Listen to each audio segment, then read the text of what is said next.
Hi friends, എല്ലാവർക്കും നമസ്കാരം. അപ്പോൾ ഇന്ന് ചുട്ടെടുത്ത വഴുതനങ്ങ കൊണ്ടുള്ള നല്ലൊരു കിടിലൻ കറിയാണ് കേട്ടോ ഉണ്ടാക്കി കാണിക്കുന്നത്. ഇത് ചപ്പാത്തിയുടെ ഒപ്പമൊക്കെ കഴിക്കാൻ നല്ല സൂപ്പറാണ്, നല്ലൊരു ടേസ്റ്റാണ്. നമ്മൾ ചുട്ടെടുക്കുമ്പോൾ അതിൻ്റെ ഒരു ഫ്ലേവറിന് തന്നെ ഒരു വ്യത്യാസമുണ്ട്. അപ്പോൾ നല്ലൊരു സ്മോക്കി ഫ്ലേവർ വരും. നല്ല ടേസ്റ്റുള്ളൊരു കറിയാണത്. ഇതിന് ബാingan ഭർത്ത എന്നും പറയും. അപ്പോൾ നമുക്ക് കണ്ടു നോക്കാം എങ്ങനെയാണ് ഉണ്ടാക്കുന്നതെന്ന്. അതിനു മുന്നേ നമ്മുടെ ചാനൽ സബ്സ്ക്രൈബ് ചെയ്യാത്തവരുണ്ടെങ്കിൽ ഒന്ന് സബ്സ്ക്രൈബ് ചെയ്യാനും ഫോളോ ചെയ്യാനൊന്നും മറക്കണ്ട. അപ്പോൾ അതിന് വേണ്ടിയിട്ട് ഈ ഒരു വലുപ്പത്തിലുള്ള വലിയൊരു വഴുതനങ്ങയാണ് എടുത്തിരിക്കുന്നത്. ഇതുപോലത്തെ വലിയ വഴുതനങ്ങനെ എടുക്കാൻ ശ്രദ്ധിക്കുക കേട്ടോ. ഇത് ഏതാണ്ട് ഒരു 450 ഒരു 500 ഗ്രാമോളം ഉണ്ടായിരിക്കും. ഇതുണ്ടാക്കുമ്പോൾ ഒരു 300 ഗ്രാമിൻ്റെ ഒക്കെ എടുത്തിട്ട് ഉണ്ടാക്കിയാൽ മതി. പിന്നെ ഇത് നന്നായിട്ടൊന്ന് മുറിച്ചെടുക്കുക. അതിൻ്റെ ഉള്ളിൽ കീടങ്ങളൊക്കെ ഉണ്ടെങ്കിൽ നമുക്കൊന്ന് കാണാൻ കഴിയും. അതിന് വേണ്ടിയിട്ട് ഒന്ന് മുറിച്ചെടുക്കണം.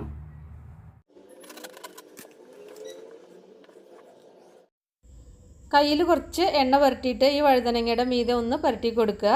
അങ്ങനെ ചെയ്യുമ്പോൾ തൊലി പെട്ടെന്ന് നമുക്ക് അടർത്തി എടുക്കാനൊക്കെ എളുപ്പമാണത് അങ്ങനെ ചെയ്യുമ്പോൾ. പിന്നെ അതന്നെ കുറച്ച് ആ തക്കാളിയുടെ മീതി ഞാനൊന്ന് പുരട്ടി കൊടുക്കുന്നുണ്ട്. ഒരു 4 തക്കാളി എന്നിട്ട് എടുത്തിരിക്കുന്നത്. ഇത് അധികം പുളിയില്ലാത്ത നല്ല ടേസ്റ്റുള്ള 4 തക്കാളിയാണ്, നല്ല പഴുത്ത തക്കാളിയാണ് ഞാൻ എടുത്തിരിക്കുന്നത്. ഇനി ഇതൊന്ന് എളുപ്പത്തിൽ വേഗം ഒന്ന് ചുട്ടെടുക്കാം.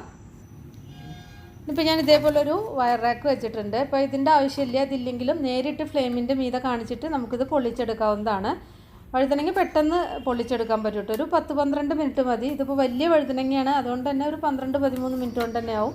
ചെറിയ വഴുതനങ്ങയൊക്കെ ആണെങ്കിൽ പെട്ടെന്നാവും കേട്ടോ, ഒരു 8 മിനിറ്റ് കൊണ്ടൊക്കെ ആവും. ഒന്ന് നന്നായിട്ട് ഉള്ളിലൊക്കെ നന്നായിട്ട് ഒന്ന് കുക്കായി കിട്ടിയാൽ മതി. ഞാനിപ്പോൾ ഒരു 4 തക്കാളിയും കൂടി എടുത്തിട്ടുണ്ട്. അതും കൂടി ഇതിൻ്റെ കൂടെ ചുട്ടെടുക്കുകയാണ് കേട്ടോ. പിന്നെ ഇപ്പോൾ ഒരു 2 പച്ചമുളകും കൂടി ചുട്ടെടുക്കുന്നുണ്ട്. അത് എരിവ് കൂടുതൽ വേണമെങ്കിൽ കൂടുതൽ പച്ചമുളക് ഒന്ന് ചുട്ടെടുക്കാം. എല്ലാം ഒന്ന് ചുട്ടെടുക്കുമ്പോൾ അതിന് പ്രത്യേക ടേസ്റ്റാണ്. ഇപ്പോൾ തക്കാളി ചുട്ടെടുക്കാതെയും ഇതിൻ്റെ കൂടെ അങ്ങനെ അരിഞ്ഞിട്ടും ചേർക്കാം. പക്ഷേ ഞാനിപ്പോൾ ഇത് ചുട്ടെടുത്താണ് ചേർക്കുന്നത്, അപ്പോൾ കുറച്ചും കൂടി കൂടുതൽ ടേസ്റ്റ് ഉണ്ട് ഇതിന്. അപ്പോൾ ഞാൻ ഒരു തക്കാളി മാറ്റി വെച്ചിട്ടുണ്ട്. അപ്പോൾ എല്ലാം കൂടിയിട്ട് ഇതിൻ്റെ മീതെ സ്ഥലമില്ലാത്ത കാരണം ആദ്യം ഞാൻ വഴുതനങ്ങ ചുട്ടെടുത്തിട്ട് പിന്നീട് തക്കാളി ബാക്കിയുള്ളതും കൂടി ചുട്ടെടുക്കാമെന്നാണ് പിന്നീട് വിചാരിച്ചത്. കണ്ടില്ലേ, ഏതാണ്ട് അതിൻ്റെ അങ്ങനെ തൊലിയൊക്കെ ഇങ്ങനെ ഇളകി വരാൻ തുടങ്ങും. എല്ലാ ഭാഗവും ഒരേപോലെ കാണിച്ചിട്ട് ചുട്ടെടുക്കണം. ഇതൊരു ബുദ്ധിമുട്ടുള്ള കാര്യമല്ല കേട്ടോ.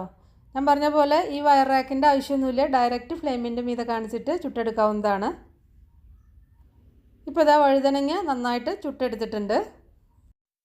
ഫ്ലെയിം കൂട്ടിയും കുറച്ചും വെച്ചിട്ടൊക്കെ ചുട്ടെടുക്കാം കേട്ടോ. പിന്നെ ബാക്കി ആ തക്കാളി ബാക്കി ചുട്ടെടുക്കാനുള്ളതും കൂടിയും വെച്ചിട്ട് ഞാൻ ചുട്ടെടുക്കുകയാണ്.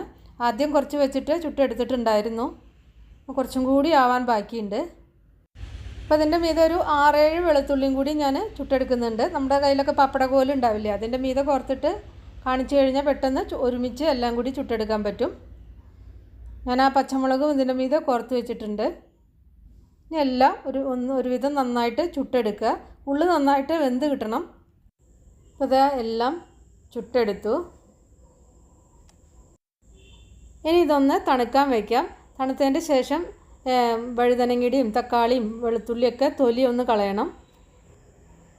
വഴുതനങ്ങ ഒന്ന് തണുത്ത് വരുമ്പോൾ ഇതിൻ്റെ തൊലിയൊക്കെ ഒന്ന് കളയാം.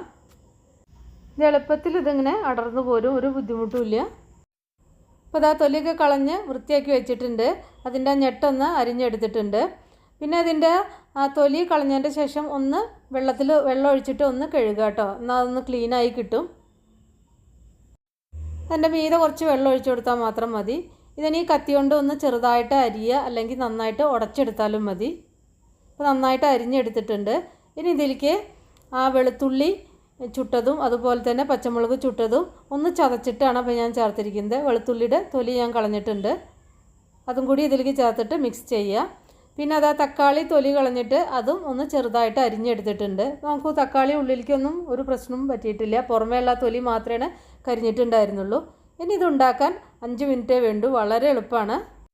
അപ്പോൾ ഞാനിതാ കടായിൽ കുറച്ച് എണ്ണ ഒഴിച്ചിട്ടുണ്ട്. നമുക്ക് എത്ര വേണ്ടതെങ്കിൽ അത്ര എണ്ണ മാത്രം ഒഴിക്കുക. അതിലേക്ക് ചെറിയ ജീരകം കുറച്ച് ചേർക്കുക. 1 ടീസ്പൂൺ ചെറിയ ജീരകം ചേർത്തിട്ടുണ്ട്. അതൊന്ന് പൊട്ടി വരുമ്പോൾ ഇതിലേക്ക് ഉണക്കമുളക് ഒരു 2 എണ്ണം ചേർക്കണം. ഇതിലേക്ക് ഒരു 2 സവാളയാണ് ചേർത്തിരിക്കുന്നത്, ചെറുതായി അരിഞ്ഞത്. പിന്നെ ഒരു 1-1.25 ടീസ്പൂൺ ഇഞ്ചി വെളുത്തുള്ളി പേസ്റ്റ് കേട്ടോ. ഒരു ടീസ്പൂൺ ആയാലും മതി. നമ്മൾ വെളുത്തുള്ളി ആദ്യമേ ചേർത്തതാണല്ലോ, അതും കൂടിയും ചേർത്തിട്ട് ആ പച്ചമണം ഒന്ന് പോകുന്നവരെ നന്നായിട്ടൊന്ന് വഴറ്റിയെടുക്കാം. ഇനി ഇതിലേക്ക് ഒരു 1/4 ടീസ്പൂൺ കായത്തിൻ്റെ പൊടിയാണ് ചേർക്കുന്നത്. അതായത് നമ്മൾ സാമ്പാറിലൊക്കെ ചേർക്കുന്ന ആ കായത്തിൻ്റെ പൊടി തന്നെ. നല്ലൊരു ഫ്ലേവറാണ് കായം ചേർക്കുമ്പോൾ, നല്ല ടേസ്റ്റാണ് കേട്ടോ. ഇതിലേക്ക് ആവശ്യത്തിന് ഉപ്പും കൂടിയും ചേർത്തിട്ടുണ്ട്. ഇതിലിപ്പോൾ ഞാൻ കുറച്ച് മഞ്ഞൾപ്പൊടി ചേർത്തിട്ടുണ്ട്.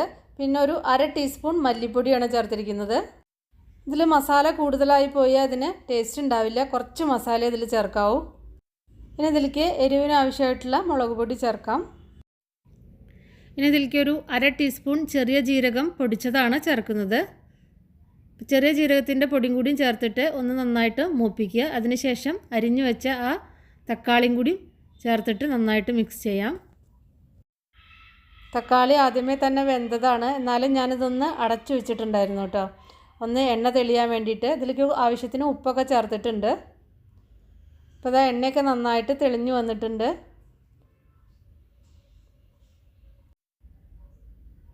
ഇനി ഇതിലേക്ക് ഉടച്ചു വെച്ച വഴുതനങ്ങയും അതുപോലെ തന്നെ പച്ചമുളകും വെളുത്തുള്ളിയൊക്കെ ചേർത്തത് ഇതിലേക്ക് ചേർക്കുക. എന്നിട്ട് നന്നായിട്ടൊന്ന് മിക്സ് ചെയ്യാം. ഇതിൽ വെള്ളമൊന്നും ചേർക്കാൻ പാടില്ല കേട്ടോ.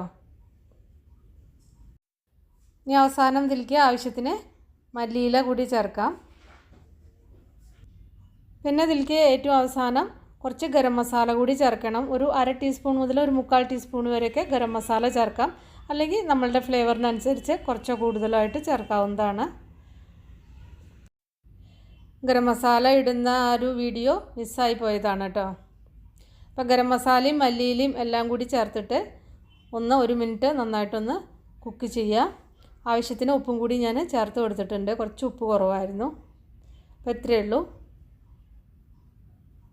വഴുതനങ്ങ മസാല റെഡിയായി. ചുട്ടെടുത്ത വഴുതനങ്ങ മസാല നല്ല സൂപ്പർ ടേസ്റ്റാണത്. ചപ്പാത്തിക്കൊപ്പം എല്ലാം ബ്രെഡിനൊപ്പമൊക്കെ കഴിക്കാൻ നല്ല സ്വാദുള്ളതാണത്. ഞാൻ അവസാനം കുറച്ചുകൂടി മല്ലിയില വിതറി കൊടുക്കുന്നുണ്ട്. അപ്പോൾ ഇത്രയേ ഉള്ളൂ. ഫ്ലെയിമൊക്കെ ഓഫ് ചെയ്തു. അപ്പോൾ നിങ്ങൾ ഉണ്ടാക്കി നോക്കുക. നിങ്ങളുടെ ഫീഡ്ബാക്കൊക്കെ അറിയിക്കുക. ഇഷ്ടപ്പെട്ടാൽ ലൈക്ക് ചെയ്യാനും ഷെയർ ചെയ്യാനും ഫോളോ ചെയ്യാനൊന്നും മറക്കണ്ട. അപ്പോൾ ഇനി നമുക്ക് വേറെ ഈസി റെസിപ്പി വീണ്ടും കാണാം. Thank you.